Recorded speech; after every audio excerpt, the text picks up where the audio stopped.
যদি আল্লাহকে রাজি করতে পারি তাহলে একটাই মাধ্যম, সেটা হচ্ছে নবীকে রাজি করতে পারি।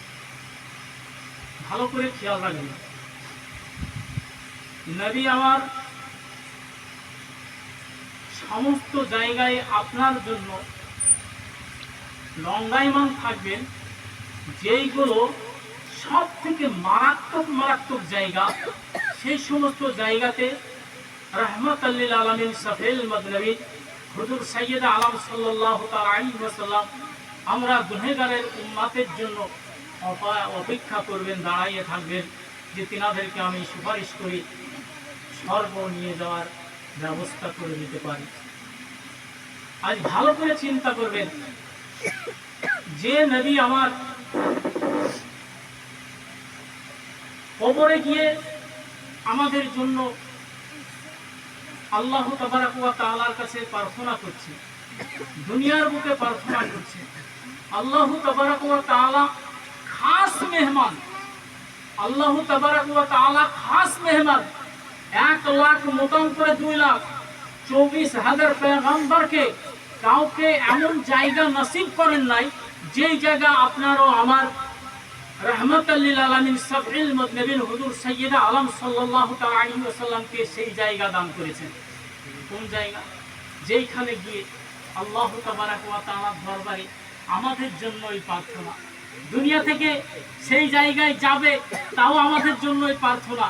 দুনিয়া থেকে আল্লাহ তাবারাক ওয়া তাআলার ফেরেশতা, আজকে ভালো করে চিন্তা করুন, আল্লাহু আকবার, আল্লাহু আকবার। হুজুর সৈয়দ আলম সাল্লাল্লাহু তাআলা আলাইহি ওয়াসাল্লামকে নিয়ে আমরা যারা বিভিন্ন রকমের মন্তব্য করছি, সোশ্যাল মিডিয়াতে আজকে বিভিন্ন রকমের আলোচনা, কাম দিবেন না। একটু ভালো করে হৃদয়কে জিজ্ঞাসা করুন, বলুন যে নবী কে? ইমানের মূল হচ্ছে আমার নবী। কেমন ইমানের মূল? দুনিয়ার হযরত আদম থেকে নিয়ে কিয়ামত পর্যন্ত যত আল্লাহ তাবারাক ওয়া তাআলা সৃষ্টিতে আদম জাতি এসেছে, এদের কাছে কাউরির কাছে হযরত আজরাইল আলাইহিস সালাম এসে ইজাজত নেবে না, অনুমতি নেবে না যে আপনার জান কবজ করতে এসেছি, আপনি যদি ইচ্ছা করেন, আপনি যদি হুকুম দেন তাহলে আপনার জানটা কবজ করব, নচেত করব না, চলে যাবে। কিন্তু গায়ের মুস্তাফা হুজুর সাল্লাল্লাহু আলাইহি ওয়াসাল্লাম রাহমাতুল লিল আলামিনের দরবারে হযরত জিবরিল আলাইহিস সালাম আসছে, আজরাইল আসছে, মা ফাতেমাতুজ জোহরা রাদিয়াল্লাহু তাআলা আনহা ঘরে বসে আছে। দরজায় আওয়াজ হচ্ছে, লক করা হচ্ছে, ভিতর থেকে আওয়াজ আসছে যে কে? হযরত ফাতেমাতুজ জোহরা রাদিয়াল্লাহু তাআলা আনহা দরজার লক খুলে দিয়ে দেখছেন অচেনা একজন মানুষ দাঁড়িয়ে আছে। জিজ্ঞাসা করছেন যে নবীর কাছে একটু যাবো, উনি কি অবস্থায় আছেন? হযরত ফাতেমা বলছেন যে নবীর অবস্থা ভালো না, এই মুহূর্তে কারোর সঙ্গে সাক্ষাৎ করা যাবে না। দরজাটা মেরে দিলেন। মেরে দেওয়ার পরে হুজুর সাল্লাল্লাহু আলাইহি ওয়াসাল্লাম জিজ্ঞাসা করছেন ফাতেমাকে যে বেটি কি অবস্থা, কি ব্যাপার, কে এসেছে? তো কে? অচিনা, আমি তাকে চিনি না, অচিনা মানুষ, কখনোই আমি তাহাকে দেখিনি। এই ধরনের একজন মানুষ এসে আপনার সঙ্গে সাক্ষাৎ করার জন্য অনুমতি চাইছে। আল্লাহর নবী সাল্লাল্লাহু আলাইহি ওয়াসাল্লাম হযরত মা ফাতেমাতুজ জোহরা রাদিয়াল্লাহু তাআলা আনহাকে বলছেন, বেটি এটা আর কেউ নয়, ওটা হচ্ছে মালিকুল মউত হযরত আজরাইল আলাইহিস সালাম। হযরত ফাতেমাতুজ জোহরা রাদিয়াল্লাহু তাআলা আনহা অস্থির থাকতে পারলেন না, হাউমাউ করে কেঁদে ফেললেন। হুজুর সাল্লাল্লাহু আলাইহি ওয়াসাল্লাম বললেন, ফাতেমা তুমি একটু আড়ালে হয়ে যাও, আজরাইলকে আসতে দাও। আল্লাহর নবীর কাছে হযরত জিবরিল আলাইহিস সালাম আসলেন, হযরত আজরাইল আলাইহিস সালাম আসলেন, সালাম দিলেন, আসসালাতু ওয়াসসালামু আলাইকা ইয়া রাসূলুল্লাহ, ইয়া হাবিবাল্লাহ। আপনি যদি আল্লাহ তাবারাক ওয়া তাআলা আপনার সঙ্গে সাক্ষাৎ করার জন্য আকাঙ্ক্ষিত হয়ে আছেন, আপনি যদি ইজাজত দেন তাহলে আমি জান কবজ করব, নচেত আমি কবুল করব না।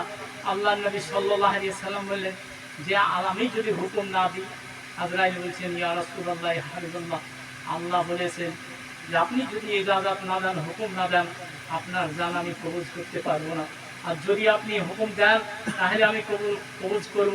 তাহলে এই জায়গায় একটু খেয়াল রাখতে হবে, পৃথিবীর এমন কোনো সৃষ্টি নাই যে সৃষ্টির কাছে হযরত আজরাইল আলাইহিস সালাম এসে ইজাজত তলব করবে যে আপনি যদি হুকুম দেন আপনার জান কবজ করব, নচেত আমি কবজ করব না। কিন্তু আপনারও আমার রাহমাতাল লিল আলামিন শাফিউল মুজলিমিন হুজুর সাইয়্যিদ আলম সাল্লাল্লাহু তাআলা আলাইহি ওয়াসাল্লামের কাছে এসে হযরত আজরাইল ইজাজত নেয়, সেই নবীর পাওয়ার কত হতে পারে, আর সেই নবীকে নিয়ে আমরা কত রকমের ঘাটিয়া কথা বলতে পারি যে নবীর মুখ দিয়ে দুর্গন্ধ আসতো, এরকম কথা বলছে। আস্তাগফিরুল্লাহ, চিন্তা করতে পারে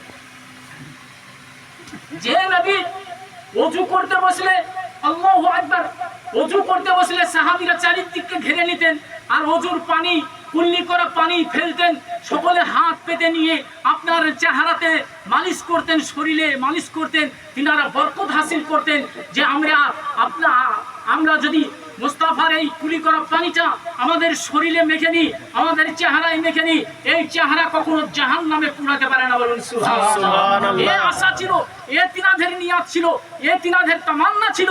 আজ আমরা সেই নবীর দোদা সরওয়ারে কায়নাত ফখরে মওজুদাত বেকসুক ও কসবে শাহরুক ও শাহরা হুজুর সাইয়্যিদ আলম সাল্লাল্লাহু তাআলা আলাইহি ওয়াসাল্লামের শানে কত রকমের বেয়াদবি ভাষা ব্যবহার করতেছেন।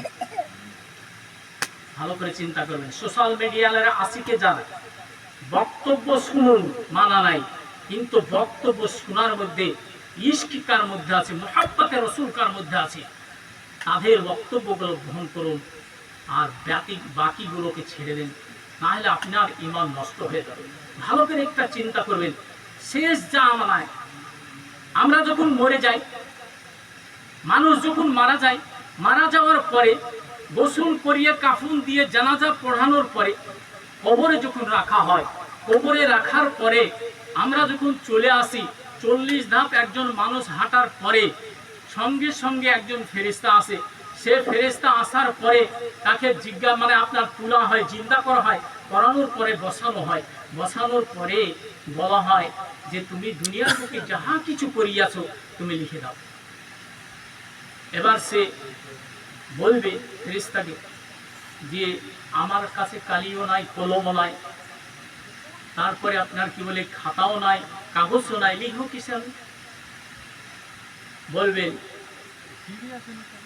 কাফনের থেকে খানিকটা কাপড় ছিঁড়ে নিবে, নেওয়ার পরে বলবেন তোমার এই শাহাদাত আঙ্গুলটা জিভে ঠাকাও আর তুমি তোমার কর্মগুলো লিখতে থাকো।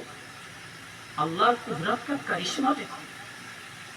মুক্তি হয়েছে সেই দিন থেকে মৃত্যু পর্যন্ত যাহা কিছু করিয়াছে সব আপনার টিভির মতো সামনে ভাসতে থাকবে আর সবগুলো লিখতে থাকবে। যে সমস্ত ভালো কর্মগুলো করেছে সেই সমস্ত কর্মগুলো লিখতে থাকবে, ভালো কর্ম সমস্ত লেখা হয়ে যাবে। তারপরে ওই ফেরেশতার হাতে দেওয়া হবে। ফেরেশতা বলবে যে পৃথিবীর বুকে তুমি একটাও অসৎ কর্ম করনি, সবই ভালো কর্ম করিয়াছ। তখন বলবে হ্যাঁ, আমি ভালো কাজ ছাড়া খারাপ মন্দ কাজ একটাও করি। খবরে গিয়েও আমরা বাঁচার জন্য মিথ্যার আশ্রয় নেব। সঙ্গে সঙ্গে ওই ফেরেশতার চেহারা বিকট হয়ে যাবে, এমন চেহারা ভয়ঙ্কর হয়ে যাবে। চেহারার ভয়ঙ্করের দাপট দেখার পরে সেই মুর্দা ভয়ে আতঙ্কিত হয়ে গিয়ে থরথর করে কাঁপতে থাকবে। কাঁপতে কাঁপতে জীবনের সমস্ত খারাপি কাজগুলো আবার টিভির পর্দার মতো সামনে এসে ভাসতে লাগবে। সমস্ত জিনিসগুলো লিখে দেবে, আমি অমুকে চুরি করেছি, অমুকের ডাকাতি করেছি, অমুককে ছিনতাই করেছি, অমুকে লুট করেছি, অমুককে গালি দিয়েছি, অমুকের সঙ্গে দ্বন্দ্ব লাগিয়ে দিয়েছি, যত রকমের কুকর্ম ছিল, খারাপ কাজ ছিল, সমস্ত লিখে দেওয়া হবে, ফেরেশতার হাতে জমা দেওয়া হবে।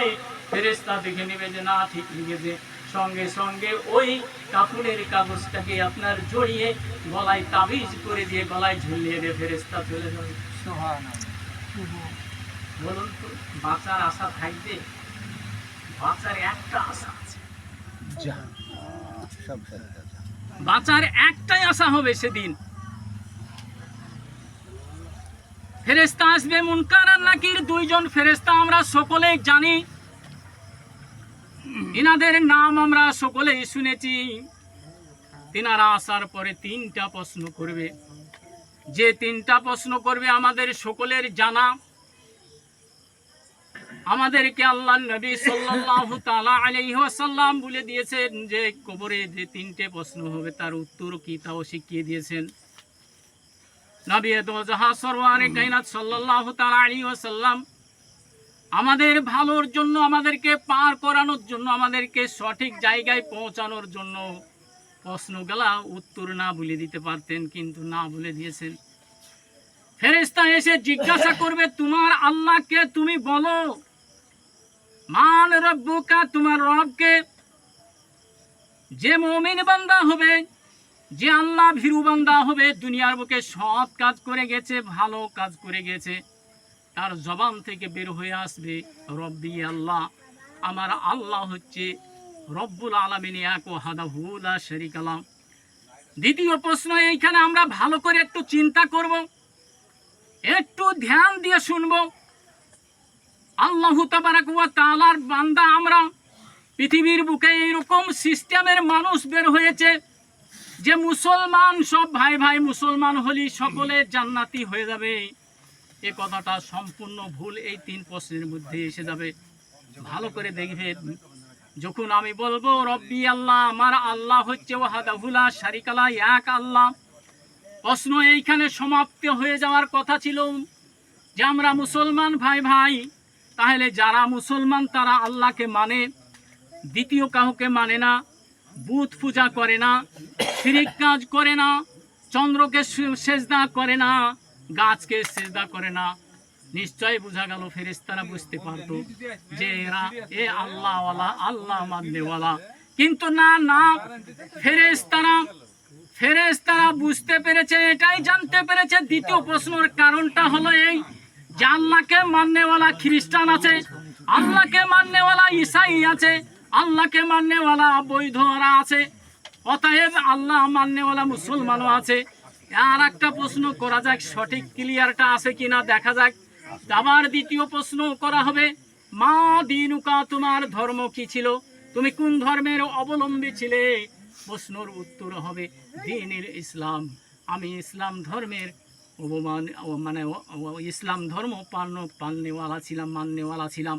এবার প্রশ্ন এইখানে শেষ হওয়া উচিত ছিল, কিন্তু হলো না কেন বলুন?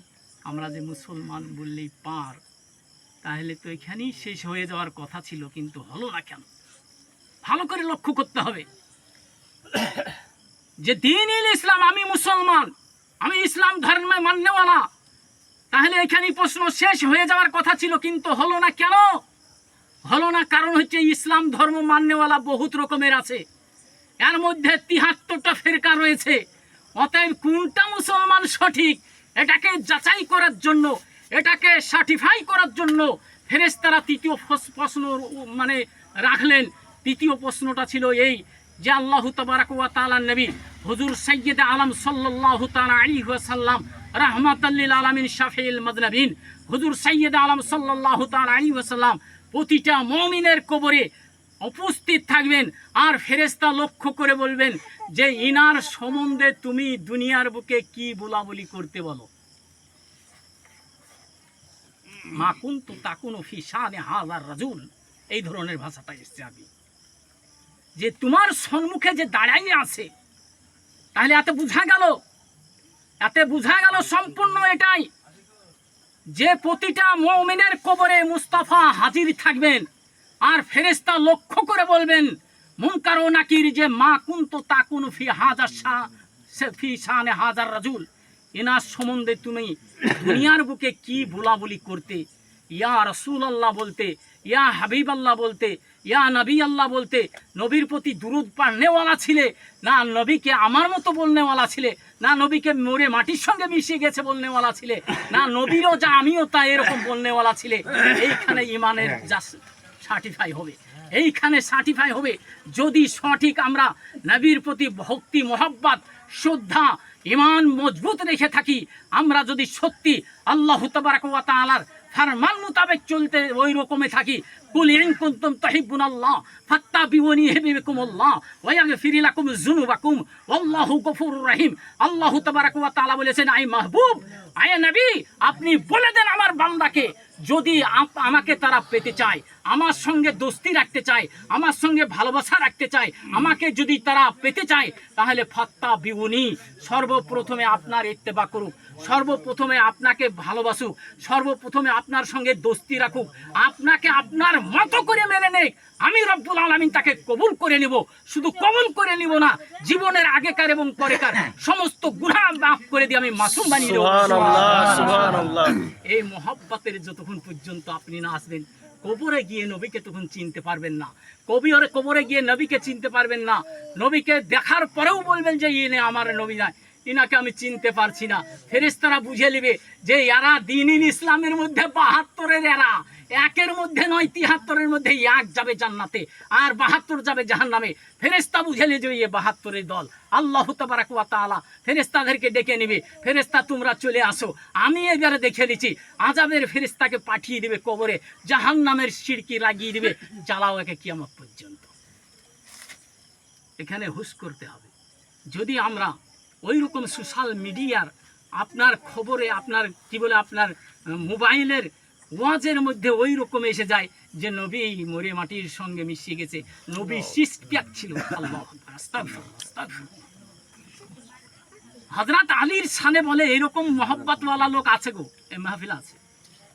হযরত আলী রাদিয়াল্লাহু তাআলা আনহু নাকি আপনার কি বলে নামাজ পড়াচ্ছেন, নামাজ পড়াতে পড়াতে আপনার কি বলে মদ খেয়ে নামাজ পড়াতে পড়াতে মাতলামু করতে করতে আপনার কি বলে সূরাকে ভুল করে দিয়েছে। তাদের জবানে একটু আরো বাঁধে না, তাদের কি একটু ভয়ও লাগে না, কলেজা কি একটু কাঁপে না? হযরত আলী রাদিয়াল্লাহু তাআলা আনহু সব থেকে নওজওয়ানের মধ্যে সর্বপ্রথম ইসলামের কালেমার ছায়াত তলে আসনে वाला যখন হযরত আলী রাদিয়াল্লাহু তাআলা আনহুর জন্ম কোথায় জানেন? হযরত আলী রাদিয়াল্লাহু তাআলা আনহু মক্কাতুল মুকাররমা, হারামাইন শরীফ, কেবলা শরীফ, কাবা শরীফের মধ্যে ঘরের মধ্যে হযরত আলীকে তিনার আম্মাজান দুনিয়ার বুকে আগমন করিয়েছেন। হযরত আলী রাদিয়াল্লাহু তাআলা আনহু চোখে অন্ধ হয়ে আসছেন। দুনিয়ায় আসার পরে উনি চোখ খোলে না, অন্ধ মতো তেনার আম্মাজান কান্না করছেন যে আমার ছেলে কি অন্ধ হয়ে দুনিয়ার বুকে আসলো। দুনিয়ায় আসার পরে তিনি চোখ খুলেছিলেন না। আপনার আমার রাহমাতাল লিল আলামিন শাফিউল মুযনিবিন হুজুর সাইয়্যিদ আলম সাল্লাল্লাহু তাআলা আলাইহি ওয়াসাল্লাম হযরত আলীকে কোলে নিয়ে তিনার থুতু মুবারক হযরত আলীর চোখে লাগিয়ে দিলেন, চোখ স্বাভাবিক খুলে গেলেন। হযরত আলীকে জিজ্ঞাসা করা হয়েছিল, বলে ইয়া আলী, তুমি বাচ্চান অবস্থায় কেন চোখ খুলেছিলে না? তুমি এই ঘটনা তোমার ইয়াদ আছে? হযরত আলী রাদিয়াল্লাহু তাআলা আনহু বলছেন, বলে খোদার কসম করে বলছি, আমি আলী আমার চোখ দিয়েই আল্লাহ পাঠিয়েছে, কিন্তু আমি কসম করেছিলাম, আল্লাহ গো তুমি আমাকে দুনিয়ার বুকে পাঠাও যতক্ষণ পর্যন্ত আমার আপনার রাহমাতাল লিল আলামিন শাফিউল মুযনিবিন হুজুর সাইয়্যিদ আলম সাল্লাল্লাহু তাআলা আলাইহি ওয়াসাল্লামের চেহারা আমার সম্মুখে সর্বপ্রথমে দর্শন করায়ও, তারপরে আমার চোখ খোলায়ও। সে হযরত আলী রাদিয়াল্লাহু তাআলা আনহু মদ খেয়ে মাতলা হয়ে নামাজ পড়াচ্ছে, এরকম বলনেওয়ালা বক্তা আশেক রয়েছে। বলুন তো, তারা জান্নাতে যাবে? এই ৭২-এর মধ্যে মুআজ্জাজ সাহাবায়ে একরাম, আল্লাহ তাবারাক ওয়া তাআলা যেন বেশি বেশি করে আপনার ও আমার কথা দো জাহানের বাদশা হুজুর সাইয়্যিদ আলম সাল্লাল্লাহু তাআলা আলাইহি ওয়াসাল্লামের মহব্বত, ইশক, ভালোবাসা নিয়ে বেশি বেশি দুরূদ শরীফ পড়িয়ে দুনিয়া থেকে যাওয়ার তৌফিক আতা ফরমান। আমরা সকলে বলি আল্লাহুম্মা। মুআজ্জাজ, দুটো কথা বলবো, যেটা আপনার জীবনের সম্বল, সেটা হচ্ছে আমরা যারা নামাজ পড়ছি না, অনুরোধ করে বলছি, নামাজ এমনই একটা বস্তু, এমনই একটা জিনিস যেটাকে আল্লাহ তাবারাক ওয়া তাআলা সান্নিধ্য লাভ করা যায়। আর একটা ভালো করে চিন্তা রাখবেন, আমরা জানি না এখানকার মানুষ কি, একটা ভালো করে খেয়াল রাখবেন যে দুনিয়া থেকে যাওয়ার আগে আল্লাহ তাবারাক ওয়া তাআলা বলেছেন ওয়াকুনু মাস সাদিকিন, সত্যবাদীর সঙ্গ লাভ করো। ভালো করে মানে খেয়াল রাখবেন, আপনি ওই সোশ্যাল মিডিয়ার কথা যদি শুনতে যান, মোবাইলের কথা যদি শুনতে যান, আপনার ঈমান নষ্ট হয়ে যাবে। ভালো করে চিন্তা করবেন, আল্লাহ তাবারাক ওয়া তাআলা সূরা ফাতিহাকে নিয়ে ভালো করে গবেষণা করুন। যিনারা মোবাইলের আশিক তিনারা তো বেশি বুঝেন, আমাদের থেকেও তারা বেশি বুঝে, কিন্তু ভালো করে বলবো, অনুরোধ করে বলবো, তাফসীর পড়লে সঠিক তাফসীর পড়ুন। তাফসীরের মধ্যে ভুল আছে, তাফসীরের মধ্যে ভুল আছে, তরজমার মধ্যে বহুত রকমের ভুল রয়েছে। তার মধ্যে আমি একটা বলি, ভালো করে চিন্তা করুন। এই যারা মোবাইল প্রেমিক যারা আছো তাদেরকে আমি বলি, কিছুদিন আগে একটা কথা বলেছেন, নবী সাল্লাল্লাহু তাআলা আলাইহি ওয়াসাল্লাম 40 বছর পরে নবী হয়েছে, তার আগে সাধারণ মানুষের মতোই ছিল চলন ফিরন। বলুন আস্তাগফিরুল্লাহ, আস্তাগফিরুল্লাহ, নাউযুবিল্লাহ। একটু ভালো করে চিন্তা করুন। এই ধরনের বক্তব্য দেনেওয়ালার আশিক রয়েছে। এই কথা যখন প্রতিবাদ একজন আলেম করলো যে তোমাকে কিয়ামতের সকাল পর্যন্ত চ্যালেঞ্জ থাকলো, যদি তুমি প্রমাণ করতে পারো যে নবী 40 বছর পর নবী হয়েছে, তাহলে আমি তোমার সঙ্গে চ্যালেঞ্জ থাকলো, তোমার জুতিয়া পর্যন্ত বহার জন্য আমি প্রস্তুতি রয়েছি, তুমি আমাকে এটা প্রমাণ করিয়ে দাও। এই সমস্ত আর আশিকেরা ওই বক্তাকে আপনার কি বলে বিভিন্ন রকমের ফতোয়া লাগানো, যে মৌলবি নাই, অমুক নাই, তমুক নাই, আর একটা বড় মৌলবি মুফতি তার বিরুদ্ধে এরকম ফতোয়া লাগাচ্ছে বিভিন্ন রকম। তো যাই হোক, আমি কথা ওদিকে বাড়াচ্ছি না। এই ধরনের আশিক যিনারা আপনারা আছেন, ভালো করে চিন্তা করবেন। নবী দোজাহ সারওয়ারে কায়নাত সাল্লাল্লাহু তাআলা আলাইহি ওয়াসাল্লামের হাদিস, কুনতু নবিয়্যু আদামা বাইনাল মায়ে ওয়াত তিন, আমি ওই সময় নবী ছিলাম যখন হযরত আদম আলাইহিস সালাম মাটি ও হাওয়া ও আগুনের সঙ্গে কোনো মিশ্রিতই ছিল না। বলুন সুবহানাল্লাহ। নবী বলছেন, জাবির রাদিয়াল্লাহু তাআলা আনহু আল্লাহর নবীকে সওয়াল করছেন, প্রশ্ন করছেন, বলে ইয়া রাসূলুল্লাহ, ইয়া হাবিবাল্লাহ, একটু আপনার জন্ম বৃত্তান্ত আলোচনা করুন। আল্লাহর নবী সাল্লাল্লাহু আলাইহি সাল্লাম বললেন, আউয়ালু মা খালাকাল্লাহু নূরি ওয়া মিন নূরি খালাকা কুল্লি শাইইন, ও আমি সর্বপ্রথম রব্বুল আলামিন আমাকে তৈরি করেছেন তিনার নূর থেকে, আর আমার নূর থেকে সারা জাহান তৈরি করেছেন। বলুন সুবহানাল্লাহ। আপনাকে আবার কত হাদিস নিলাম, আল্লাহর নবীর হাদিস মানুন না।